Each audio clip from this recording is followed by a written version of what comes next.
Hello, and welcome to the channel. For this part of the Genshin Pets as Human series, we're going to focus solely on the one and only Furina de Fontaine.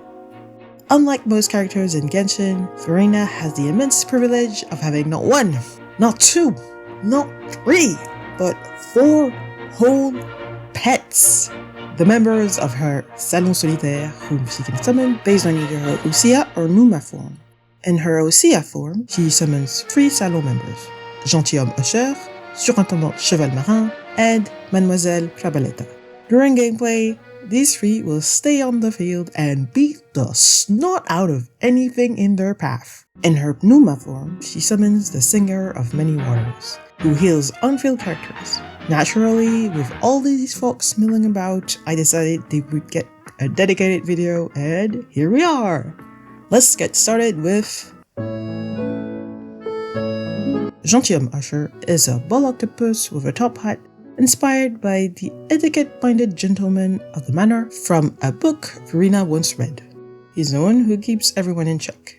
I already knew I wanted him to be an older man because, look at him. His design was honestly extremely straightforward, all the elements were already there. Despite his description, I knew I wanted to make him look a little bit jolly, rather than a strict old man.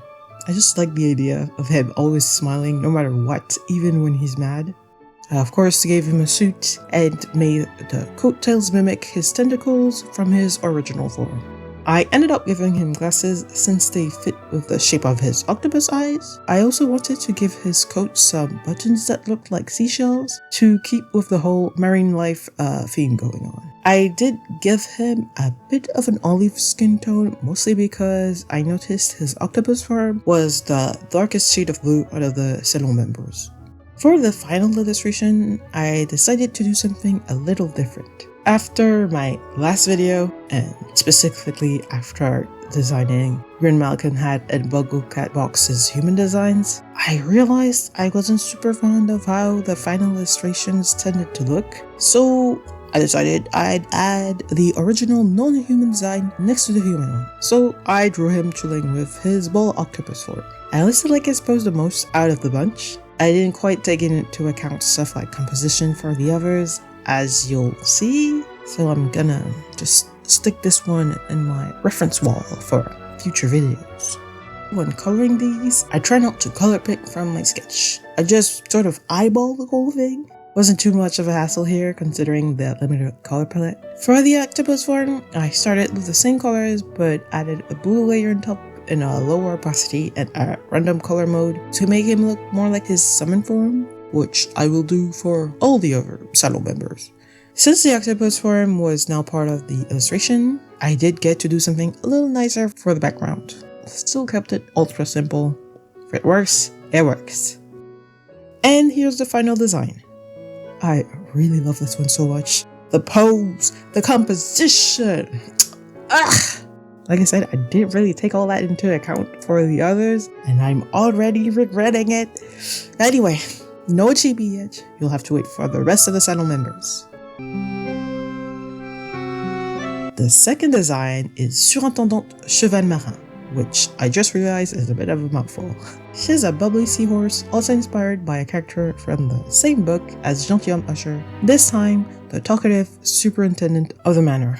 She's responsible for Furina's finances and monthly budget and makes sure her busy life is in order. She's also the only one of the Salon members who appears during one of Furina's idols. I already had a basic idea of what I wanted Surintendant Cheval Marin to look like, so she didn't take me very long to figure out. Despite Furina referring to her as a reliable housekeeper, I didn't want her to look like a maid since that was already Mademoiselle Clabaletta's whole thing.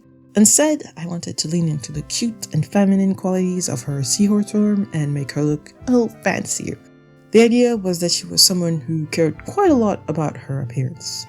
Her hair was already pretty much there for the taking, so I simply followed her seahorse design and did the same thing for most of her outfit.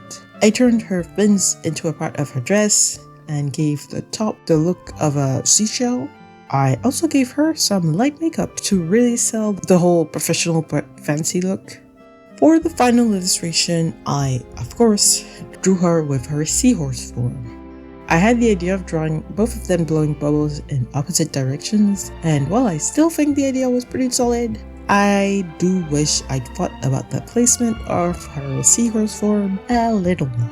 I basically just placed her so that they would have their heads at similar levels, but I think I could have done something a little more interesting.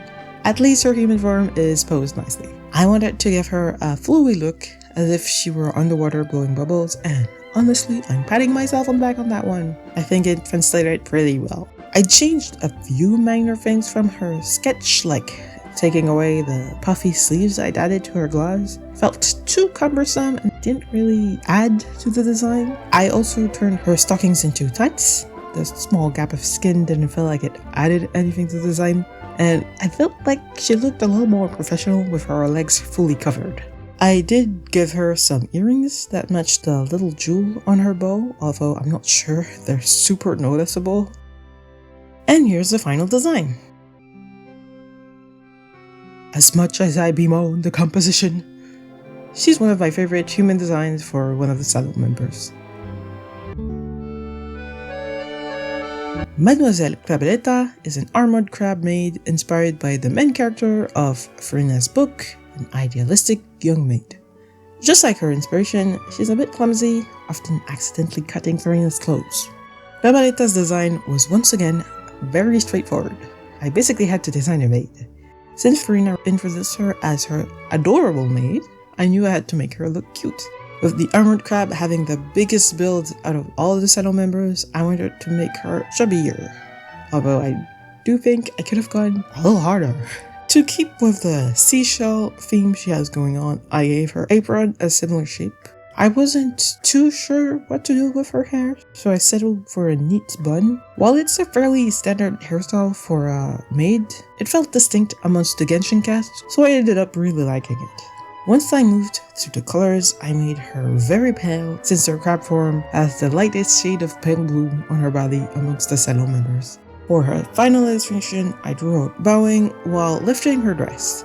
But once I got to the tail end of the line art process, I kind of realized I didn't like how it looked. And after 2 whole seconds of trying to fix it, I scrapped it and tried another one. I still wanted her to hold her dress, but I thought having her stand upright with a bit more energy to her pose would look better. I accidentally made her look a little coy, and I feel like I could have leaned into that a little more for her pose. But this is still an improvement in my eyes, and that is despite how weirdly I drew her left arm. She was far easier to draw like this, and I do like that she looks a lot cuter this way. Definitely should have thought about how to pose her crab form a little more, but the girl's huge. I did not know what to do with her. No shade, Mademoiselle Crabelletta. You are still the cutest armored crab in all of Fontaine, but you are impossible to pose. And here's the final design. Much as I complain about the pose and the composition, I do really like her overall design. You guys know me, I love when things are nice and simple. And she was, in fact, nice and simple. Now that all the Ousia Salon members are drawn, here are the chibi.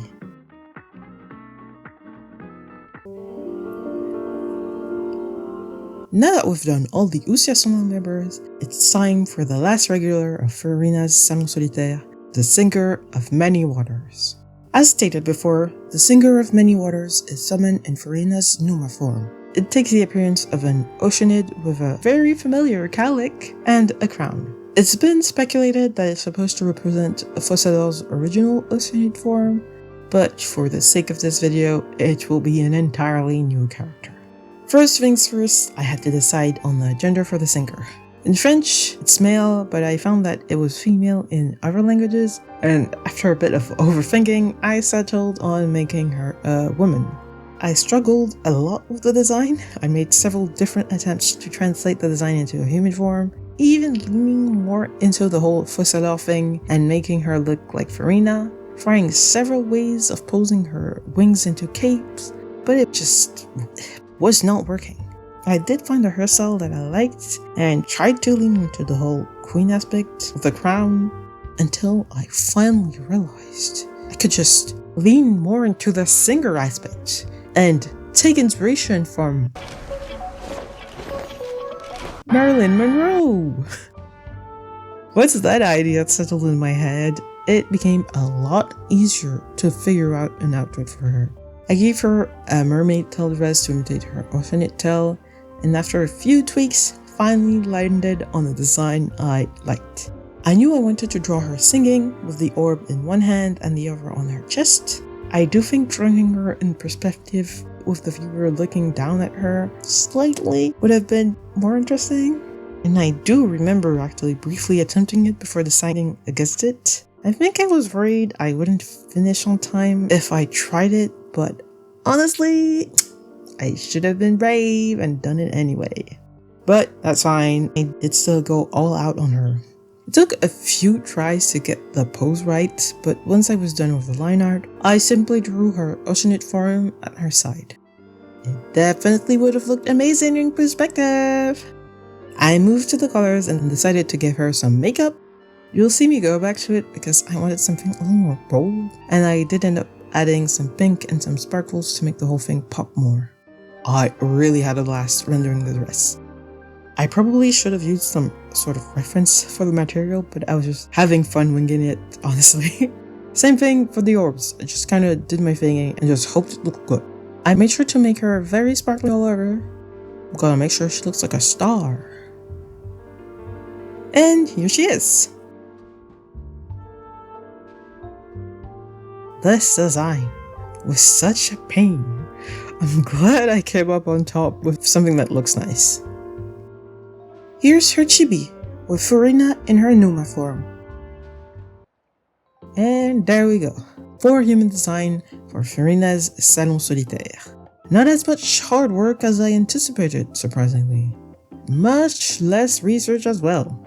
Merci Lady Furina for making this easy for me. Still, sorry for the 1 million complaints I had about my own art. Just sort of noticed a bunch of stuff in hindsight and just wrote them down in the script. As always, please do not hesitate to leave your thoughts and opinions on these designs. And please tell me which one's your favorite. For more human designs and possibly other stuff, including maybe something non-Genshin related, please subscribe and hit the bell icon so you'll be notified once I post the next video. Thanks for watching and see you next time. Bye bye!